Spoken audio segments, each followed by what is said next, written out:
Itu biasanya tuh dia pengen dapat pengakuan dan validasi internal kalau dia kaya. Dan setelah dia diakui kaya, jadi scammer.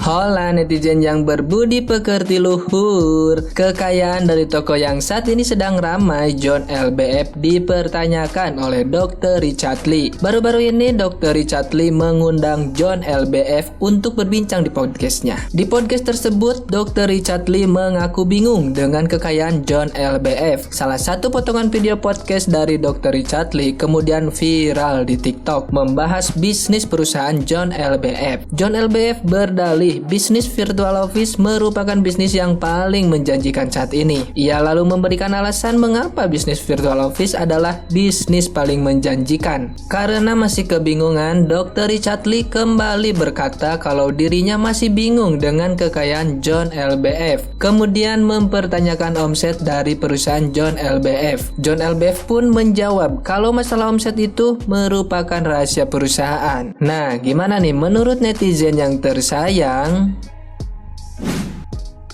Omsetnya triliunan, itu yang ngomong Firdaus sama beberapa di podcast-podcast yang pernah dia ikutin. Gue udah tungguin, gue udah tontonin, bolak-balik, ditanya gimana caranya dalam waktu 2-3 tahun bisa kaya.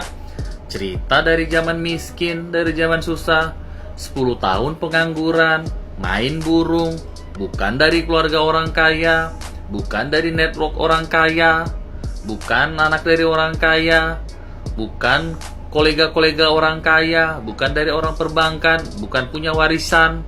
Nah ini kita nungguin nih jawabannya nih, gimana caranya dia bisa kaya dalam waktu 2-3 tahun.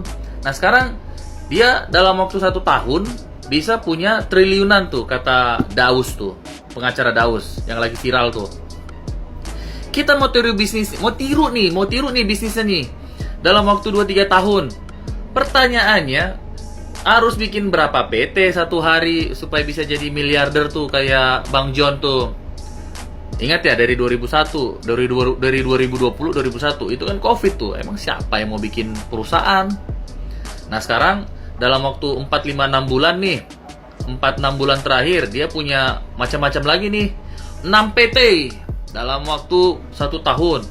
Bebas lu mau buka berapa PT juga dalam 1 tahun. Pertanyaannya, bisnis plan-nya seperti apa? Modal dasarnya seperti apa? Siapa yang nyuntik tuh ya? Gak usah jauh-jauh deh. Di Indonesia ada bisnis serupa tuh, bisnis virtual office yang sejenisnya, namanya Cohive. Tahu sekarang nasibnya gimana? Collapse, PKPU, atau kita mau bicara dunia, WeWork tuh scam. Mau bisnis paling menguntungkan gimana? Ya coba. Bang John agak gagap menjawab hal ini. Bang John boleh memang menjadi orang kaya, nggak apa-apa, bagus. Bang John itu memiliki banyak harta kaya, tapi janganlah melakukan pembohongan bahwa itu dari hasil usaha di PT High Five yang hanya 2-3 tahun berpenghasilan sekian banyak. Itu adalah pembohongan yang membodohi rakyat, membodohi orang, hingga orang bisa berasumsi, wah kerja ya begini saja, kerja yang gampang. Nah, Bang John harusnya jujurlah memberikan sesuatu edukasi kepada masyarakat. Karena kita semua tahu bisnis yang cepat sekali memberikan hasil luar biasa tentunya resikonya tinggi. Tetapi kalau resiko hanya sebagai jasa, saya kira tidak mungkin. Banyak yang bilang, Kanci respon dong yang lagi viral, yang katanya orang yang tadinya pengangguran terus tiba-tiba kaya, mungkin nggak? Terus kedua, orang yang biasanya bikin konten yang baik-baik, mau yang sedekah, mau yang menolong pegawai, tapi kenyataannya in real life nggak kayak gitu. Menurut gue gimana?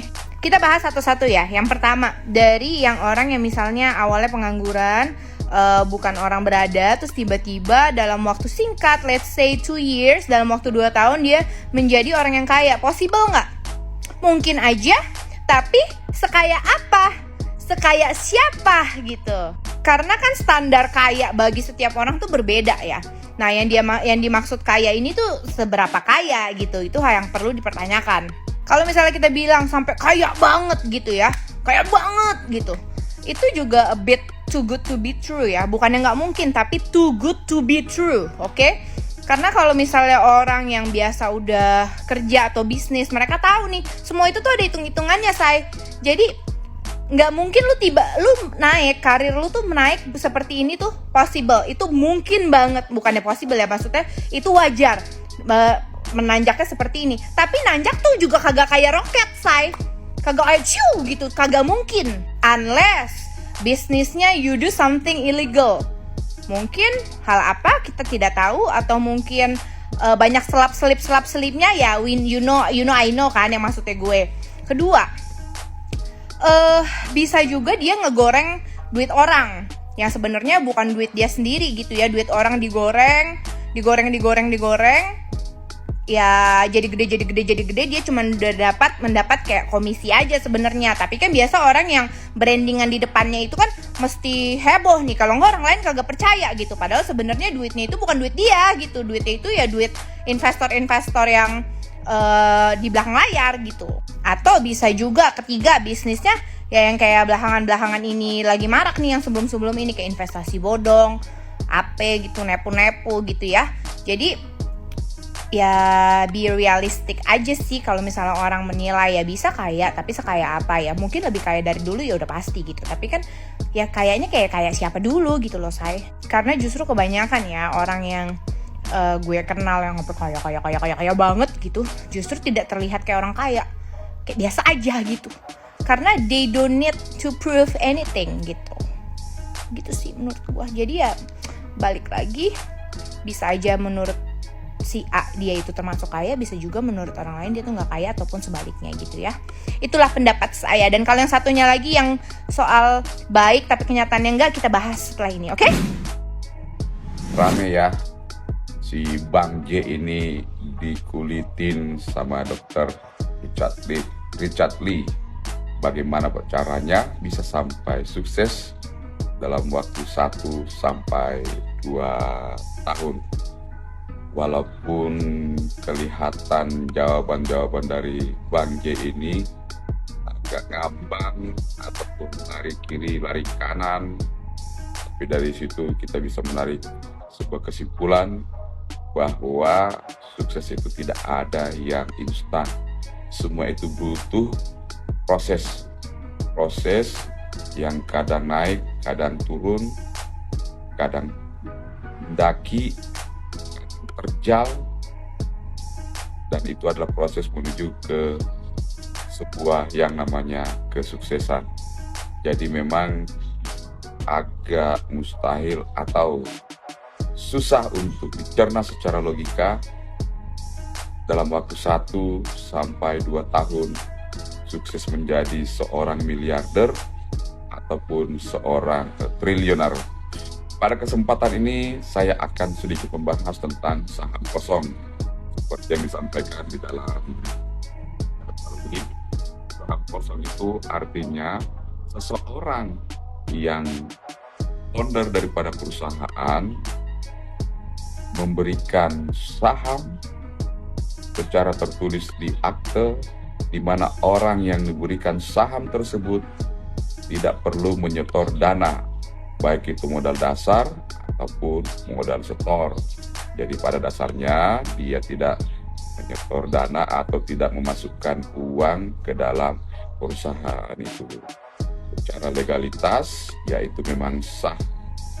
Tapi kadang ini yang menjadi kendala dalam sebuah partner, karena seharusnya dalam sebuah perusahaan PT atau perseroan terbatas, setiap pemegang saham atau sero itu harus memasukkan saham sesuai dengan porsi masing-masing pada saham tersebut. Nah, dari sini Anda bisa menilai sendiri. Oke, semangat.